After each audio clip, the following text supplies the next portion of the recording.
فرمائے گا۔ الحمدللہ وکفی وسلام علی عبادہ الذین اصطفی، اما بعد فاعوذ باللہ من الشیطان الرجیم، بسم اللہ الرحمن الرحیم۔ معزز جماعت، ہم مسلسل سورۃ المؤمنون کی ابتدائی آیات پر گفتگو کر رہے ہیں۔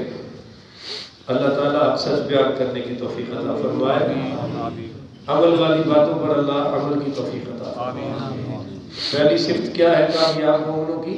ایمان والے کامیاب لوگ۔ دوسری الذین هم فی صلاتہم خاشعون، نماز میں خوف پیدا کرنے والے۔ تیسری والذین هم عن اللغو معرضون، بےہودہ باتوں سے دور رہنے والے۔ اور تیسری کیا ہے جی آج کی؟ والذین هم للزکاۃ فاعلون، یہ کہ وہ زکوٰۃ دینے کا کام کرتے ہیں۔ اعلیٰ حضرت عظیم البرکت کشتہ عشق رسالت امام عشق و محبت امام محمد رضا خان رحمۃ اللہ تعالی علیہ کا یہ ترجمہ ہے کہ وہ زکوٰۃ دینے کا کام کرتے ہیں۔ اور یہ للزکاۃ، زکوٰۃ کا معنی یزکیہم سے نکلا ہے۔ زکا یزکیہم، پاک کر دینا۔ تو اپنے وہ جب کپڑے کو نچوڑتے ہیں ہم، میل نکلتی ہے تو کپڑا کیا ہو جاتا ہے؟ بولا تو صاف ہو جاتا ہے، صاف ہو جاتا ہے۔ اب جب میل نکل گئی تو کپڑا صاف، جب دل سے میلی چیزیں نکل گئی تو دل صاف۔ کپڑا صاف ہو جائے تو پہننے کے قابل ہو جاتا ہے، دل صاف ہو جائے تو بیت اللہ بن جاتا ہے۔ کیونکہ روایات میں آتا ہے کہ اللہ فرماتا ہے نہ میں زمین میں سماتا ہوں نہ آسمان میں، میں جب بھی آتا ہوں بندے تیرے دل میں آتا ہوں۔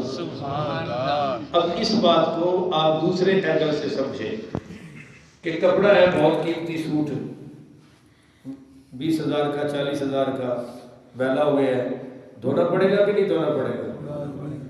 اب وہ کہتا ہے بخیل آدمی، وہ کہتا ہے جی اس سے جو میل نکلے نا وہ مجھے دے دو بھائی، میں نے کسی کو دینی، میرا کپڑا بڑا قیمتی ہے۔ تو ہر بندہ کہے گا یار کتنا کمینہ آدمی ہے، کپڑے کی میل بھی دینے کو تیار ہے۔ تو مال کی جو زکوٰۃ ہے نا، زکوٰۃ یہ مال کی میل ہے۔ اللہ نے تجھے لاکھ دیا ہے، 50 لاکھ دیا ہے، اس کی میل تو نکال۔ نہیں سمجھے بھائی؟ کپڑا بہت قیمتی ہے پر میل نکالے گا نہیں نکالے گا؟ اور جو نیچے بالٹی رکھ کے بیٹھ جائے میں میل نہیں دوں گا کسی کو، کیوں جی میرا کپڑا بڑا قیمتی ہے۔ تو ہر بندہ کہے گا یار کتنا بڑا کمینہ ہے کہ یہ میل بھی نہیں نکال رہا، اس سے بھی بڑا کمینہ وہ مالدار ہے جو زکوٰۃ دے کے مال کی میل نہیں نکال رہا، جو مال کی میل ہے نہیں نکال رہا۔ ہم اللہ کہتا ہے کہ جب تمہارے دل سے گندی باتیں نکلیں گی تو دل صاف ہو جائے گا۔ مال سے یہ زکوٰۃ دو گے تو تمہارے مال پاک ہو جائیں گے۔ جب پاک مال گھر میں کھاؤ گے تو بیماریاں نہیں آئیں گی، بیماریاں۔ پاک مال سے بچی کی شادی کرو گی تو طلاق نہیں ہوگی، آگے وہ لتر نہیں کھائے گی، ذلیل و خوار نہیں ہوگی۔ حرام کے کروڑوں کا جہیز دے کے بھیج لو، دیکھو آگے ہوتا کیا ہے اور کیا ہو رہا ہے۔ حلال کے مال سے مکان بناؤ، قبر میں بھی وہ مکان انشاءاللہ نور بن کے آئے گا، حلال کے مال سے۔ حرام کے مال سے بنایا تو اولاد عیاشیاں کرے گی اور یہ قبر میں چھتر کھا رہا ہوگا۔ تو یہ ہے جی، دل بھی صاف کرو اور مال بھی صاف کرو۔ اب میں آپ کو ایک آیت بتاتا ہوں، یہ میرے سامنے ہے سورہ توبہ آیت نمبر 130۔ خذ من اموالہم صدقۃ، اے میرے محبوب ان کے مالوں سے صدقہ لے لیجئے۔ بولو صدقہ لے لیجئے۔ سادات کو صدقہ دینا تو جائز نہیں ہے، مگر کب؟ جب مال خمس ان کو ملتا تھا کہ ہر بندہ اپنے مال کا 5واں حصہ سادات کو تحفہ دیتا تھا۔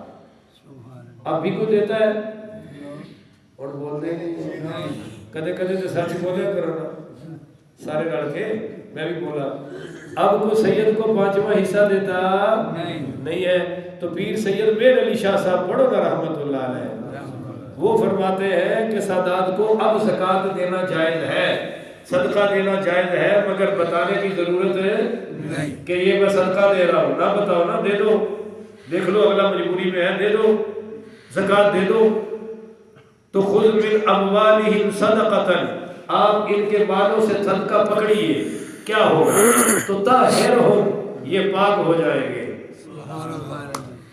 صدقے سے اندر پاک ہوتا ہے اور جو مال نکلتا ہی نہیں تو پلید ہے اندر کا نہ مسجد پہ نکلے نہ مدرسے پہ نکلے نہ غریبوں پہ نہ یتیموں پہ نہ مسکینوں پہ نہ کسی غریب پہ تو یہ اندر کا پلید ہے تو خود پکڑے من اموالہم صدقۃ ان کے مالوں میں سے صدقہ تو طاہرہم بہا اس سے آپ ان کو پاک کیجئے وصلی علیہم میں اور میرے فرشتے آپ پر صلوات بھیجتے ہیں آپ ان پر بھیجے جو صدقہ دے رہے ہیں یہ تو شان صحابہ ہے نا کہ اے میرے محبوب میں اور میرے فرشتے آپ پر صلوات پڑھتے ہیں آپ بھیجیے ان پر جو آپ کو صدقہ دے رہے ہیں وصلی علیہم آپ ان پر صلوات بھیجیے ان صلاتک سکن لہم آپ کی زکوٰۃ آپ کی صلات ان کے لیے سکون کا باعث بنے گی سبحان اللہ تو بھائی مال دینے سے بندہ پاک ہوتا ہے مال دینے سے حضور کی طرف سے صلات آتی ہے جب وہ مال لے کر آئے نا حضرت کیا کہتے ہیں جناب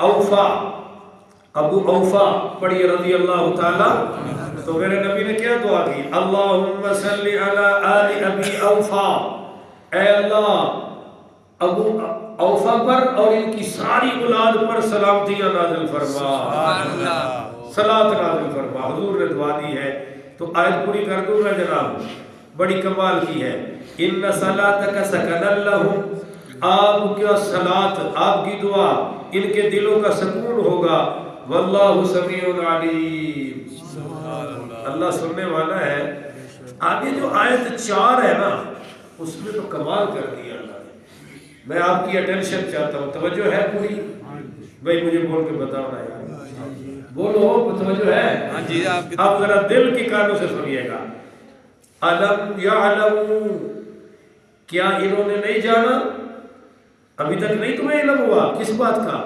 ان اللہ هو يقبل التوبة عن عباده کہ اللہ اپنے بندوں کی توبہ قبول فرماتا ہے سبحان اللہ وَيَأْخُذُ الصَّدَقَاتِ اور صدقے لیتا ہے نہیں سمجھے فرق نہیں سمجھے توبہ قبول کرتا ہے صدقہ لیتا ہے بولو صدقہ لیتا ہے وہ صدقہ تو غریب کو دے رہے تھے اللہ کہتا ہے اس کو نہیں دیا مجھے دیا ہے توبہ قبول کرتا ہوں تو کہنا چاہیے تھا نا صدقہ بھی قبول کرتا ہوں پر نہ فرما وَيَأْخُذُ الصَّدَقَاتِ تمہارے صدقات میں لیتا ہوں مت دیکھو کہ میں غریب کو دے رہا ہوں سمجھو اللہ کو دے رہا ہوں سبحان اللہ اس کی مثال کیا دی ہے حضور پاک پڑھیے صلی اللہ علیہ وآلہ وسلم نے فرمایا تم ایک چیز اللہ کے نام پہ خرچ کرتے ہو تو وہ چیز اللہ پالتا ہے جیسے تم گھوڑے کی بچھیری کو پالتے ہو گھوڑی کی بچھیری کو بچی کو پالتے ہو یا ایک حدیث میں آیا ہے گائے کے بچے کو پالتے ہو تو اللہ تمہارے صدقے کو پالتا ہے جب وہ احد پہاڑ جتنا ہو جاتا ہے پلتے پلتے تو اللہ تمہارے نامہ اعمال میں درج فرما دیتا ہے سبحان اللہ جب بھی صبح ہوتی ہے 2 فرشتے نازل ہوتے ہیں بھائی ایک فرشتہ کہتا ہے اللہم آت ممسکا خلفا اے اللہ جو اللہم آت ممسکا تلفا ایک فرشتہ کہتا ہے یا اللہ جو شخص مال خرچ نہ کرے اس کے مال میں بربادیاں نازل فرما روزانہ یہ فرشتہ دعا کرتا ہے 2 فرشتے دوسرا فرشتہ کیا کہتا ہے؟ یا اللہ جو مال خرچ کرے اس کو بدلہ عطا فرما. یہ دو دعائیں ہیں بھائی. آج میں ادھر ہی چلا گیا. یا خذ الصدقات، میں صدقے قبول لیتا ہوں. وَأَنَّ اللَّهَ هُوَ التَّوَّابُ الرَّحِيمُ، اللہ تو توبہ قبول کر کے رحم کرنے والا ہے. تو قد افلح من زکاہا ہے کہ وہ کامیاب ہو گیا جس نے اپنے آپ کو اندر سے پاک کر لیا. اب آخری بات کرتے ہیں جی، 10 منٹ پورے ہو گئے.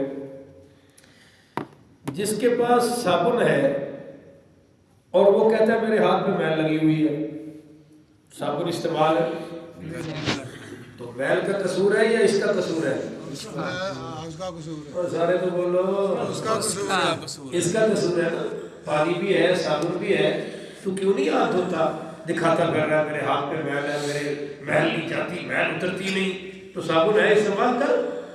جس کے پاس قرآن ہے سبحان اللہ، پھر دل کیوں نہیں صاف ہو رہا؟ جس کے پاس احادیث طیبہ ہے دل کیوں نہیں صاف ہو رہا؟ نماز ہے اور 5 وقت کا میں نمازی ہوں، آپ نمازی ہیں، دل کیوں نہیں صاف ہو رہا؟ ہر جمعہ پڑھتے ہیں، دل کیوں نہیں صاف ہو رہا؟ کلمے کا اتنا ورد سنی کرتے ہیں کہ کوئی اور نہیں کرتا، تو دل کیوں نہیں صاف ہو رہا؟ پتہ چلا کہ دل کے اندر اترا ہی نہیں. بولو دل کے اندر ہے.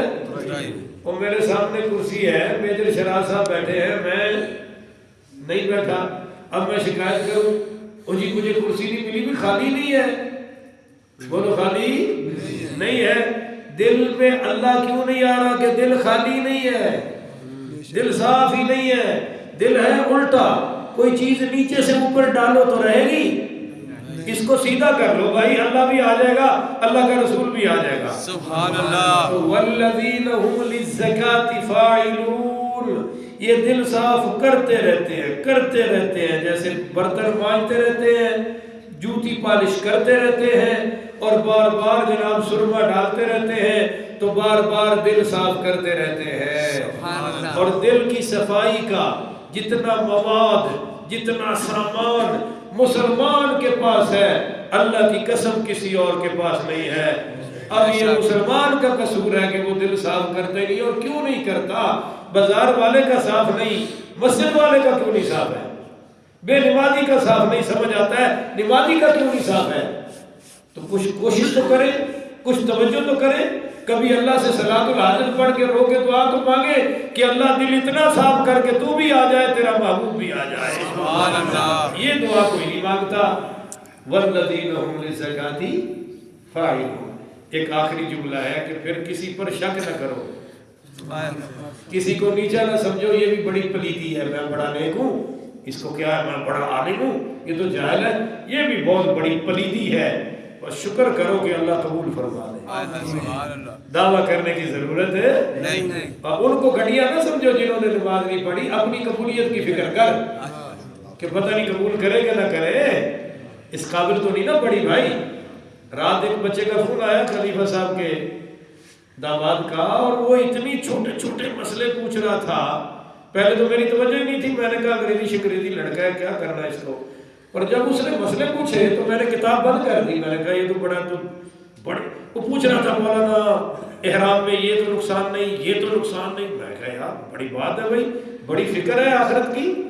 بندہ اتنی ملک سے فون کر کے پوچھ رہا ہے.